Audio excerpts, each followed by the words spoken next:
ஆண்டவராகிய இயேசு கிறிஸ்துவின் நாமத்தினாலே உங்கள் அனைவரையும் அன்போடு வாழ்த்துக்கிறேன். தேவனாகிய கர்த்தர் எனக்கு கொடுத்த சொத்து. நான் யார் இடத்துல பேசுகிறேனோ அவர்களெல்லாம் தேவனாகிய கர்த்தர் உங்களை அளவில்லாமல் ஆசீர்வதிப்பாராக. சுகமாய் இருப்பீர்களாக, பலனாய் திடனாய் இருப்பீர்களாக. உங்களுடைய முகங்கள் இன்றைக்கு பிரகாசிப்பதாக. வேதம் அப்படித்தான் சொல்லியிருக்கிறது. அவரை நோக்கி பார்த்தவர்கள் பிரகாசம் அடைந்தார்கள். வியாழக்கிழமை மாலை 7 மணிக்கு சபையிலே சகோதரர்களின் ஜெபம் நடைபெற இருக்கிறது. சகோதரர்கள் திரளாய் கூடி வந்து நம் கர்த்தரை மகிமைப்படுத்துவோம். கர்த்தரிடத்தில் வேண்டுதல்களை கொடுப்போம். நம் வேண்டுதல்களுக்கும் விண்ணப்பங்களுக்கும் அவர் பதில் அளிக்கிறவர். அதிலும் ஒருமித்து கூடி வரும்பொழுது அதன் பலன் மிகுதி. தக்க சமயத்தில் வந்து சேர உங்களை அன்போடு அழைக்கிறேன்.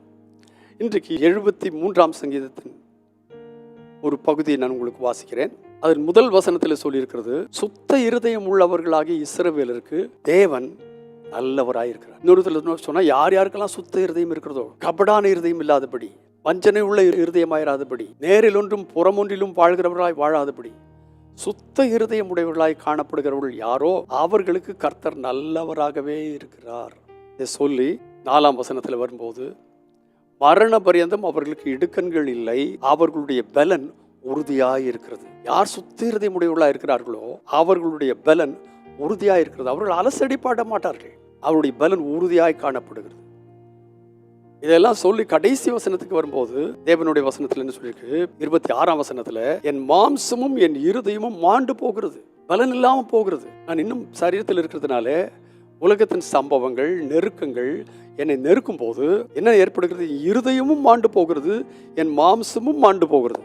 ஆனால் அவைகளின் நடுவிலே எனக்கு ஒரு நம்பிக்கை இருக்கிறது. என்னவென்று கேட்டால், என் தேவனாகிய கர்த்தர் என்றென்றைக்கும் என் இருதயத்தின் கண்மலையும் என் பங்குமாய் இருக்கிறார். என் இருதயம் ஆடி போகாதபடி கண்மலையாய் உறுதிப்பட்ட நிலைமையில் அவர் இருக்கிறார். என்னுடைய பங்குமாய் இருக்கிறார், என்னுடைய பங்காளியாய் இருக்கிறார். என்ன ஒரு ஆசீர்வாதம் அல்லவா? அந்த பங்காளித்துவத்தை நாம் சுதந்திரித்துக் கொள்ள கர்த்தர் உதவி செய்வாராக. ஆகினாலே 28ஆம் வசனத்தில் சொல்லியிருக்கு, எனக்கோ.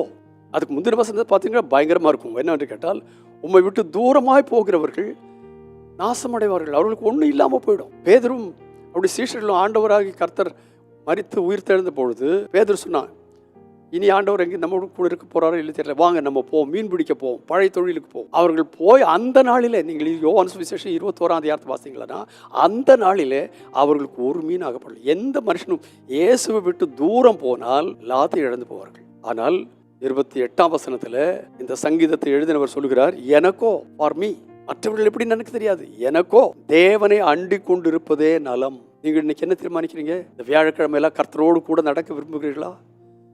அவரோடு கூட பேச விரும்புகிறீர்களா? அவர்களோடு கூட தங்கி விரும்புகிறீர்களா? அப்படி செய்தால் தேவனை அண்டி கொண்டிருப்பதே எனக்கு நலம். அப்படி செய்யும் பொழுது உமது கிரியைகள் எல்லாம் சொல்லி வரும்படி கர்த்தராகிய ஆண்டவர் மேல் நான் நம்பிக்கை வைத்திருக்கிறேன். கர்த்தர் மேல் நம்பிக்கை வைத்திருக்கிற மனுஷனுடைய வாழ்க்கை எப்படி இருக்கு என்று கேட்டால், அவர் எனக்கு செய்ததையெல்லாம் சொல்லும்படி கிருபை தருகிறார். நீங்களும் நானும் தெரிந்து கொள்ளப்பட்டதன் நோக்கம் இந்த உலகத்துக்கு சாட்சியாய் ஆசீர்வாதம். இதை தான் நான் டெய்லி நான் சொல்லிட்டு வரேன், ஒவ்வொரு நாளும் சொல்லுகிறேன். நாம் இந்த உலகத்துக்கு சாட்சியாய், வெளிச்சமாய், உலகம் நம்மை காணும் பொழுது, இதோ தேவ மனுஷன் போகிறான், தேவனுடைய பிள்ளை போகிறாள், கர்த்தருடைய மக்கள் போகிறார்கள் என்று நம்மை குறித்து சாட்சி சொல்ல வேண்டும். அதை சொல்ல இந்த நாளிலே இந்த வசனங்கள் எல்லாம் நமக்கு உரிமையாக்கிக்குள்ள தேவனாகிய கர்த்தர் ஒத்தாசை பண்ணுவாராக.